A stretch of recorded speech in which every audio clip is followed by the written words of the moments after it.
거짓말을 하려면 될 수 있는 한 크게 하라. 그러면 사람들은 그것을 믿게 될 것이다. 아돌프 히틀러의 말입니다. 여러분들은 포퓰리즘이라는 단어를 들으면 어떤 생각이 드시나요? 아마 여러분을 포함한 대부분의 사람들은 긍정적인 생각보다는 부정적인 생각이 먼저 드실 것입니다. 여러분들이 이러한 생각을 가지게 된 데에는 아무래도 정치인들의 영향이 컸을 것입니다. 사실 포퓰리즘은 우리나라 말로 대중주의로 보통 사람들의 요구나 바람을 대변하려는 정치 사상이나 활동을 뜻합니다.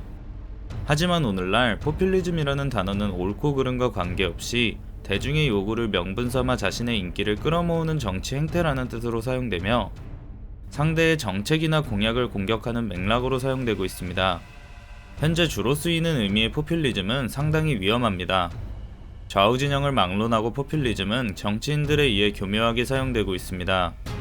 우리의 일상 속 자연스럽게 자리 잡은 포퓰리즘, 그리고 포퓰리스트, 어떤 특징을 가지고 있는지 한번 알아보겠습니다. 포퓰리스트들은 대개 반다원주의 성향의 사람들로 이분법적 사고를 가지고 있다는 것이 특징입니다. 그들은 자신의 편이 아닌 모두를 적으로 규정하고 특히 기득권 세력, 이른바 엘리트 세력을 비난하며 이들 때문에 자신의 편이 피해를 보고 있다고 주장하고 대중 내면의 분노를 이용해 많은 사람들을 선동하며 자신의 편을 끌어모읍니다. 이러한 포퓰리스트가 기득권 세력이 된다면 어떤 일이 벌어질까요? 그들은 다수의 뜻이라는 명분하에 민주주의를 무시하고 자신의 목적과 이상을 위해 한 국가를 마음껏 주무릅니다. 이 과정에서 자신의 뜻에 반대되는 세력은 사법기관 장악, 헌법, 선거제 개편 등을 통해 과감하게 진압하고 탄압합니다. 이른바 기울어진 운동장을 만들어내는 것입니다. 그들의 목적은 오로지 정치 수명 연장일 뿐입니다.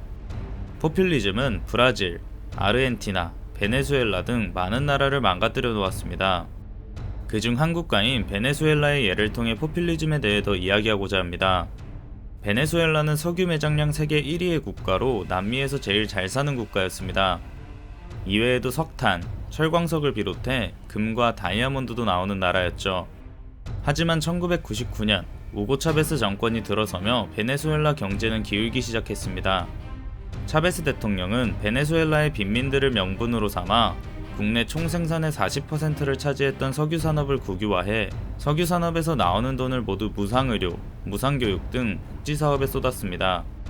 국가의 자원을 편중되게 사용하여 국가의 미래보다는 자신의 정치 수명 연장에 투자한 셈입니다. 그는 그 결과 암으로 사망할 때까지 14년의 장기 집권에 성공하였고 국가 경제는 돌이킬 수 없는 나락으로 빠졌습니다. 경제난으로 화폐의 가치는 나날이 떨어졌고 사람들은 돈의 액수보다는 돈의 무게로 물건을 거래하기 시작했습니다. 극에 달한 인플레이션에 국민들은 생필품은커녕 먹을 음식조차 구하지 못하고 있는 상황입니다.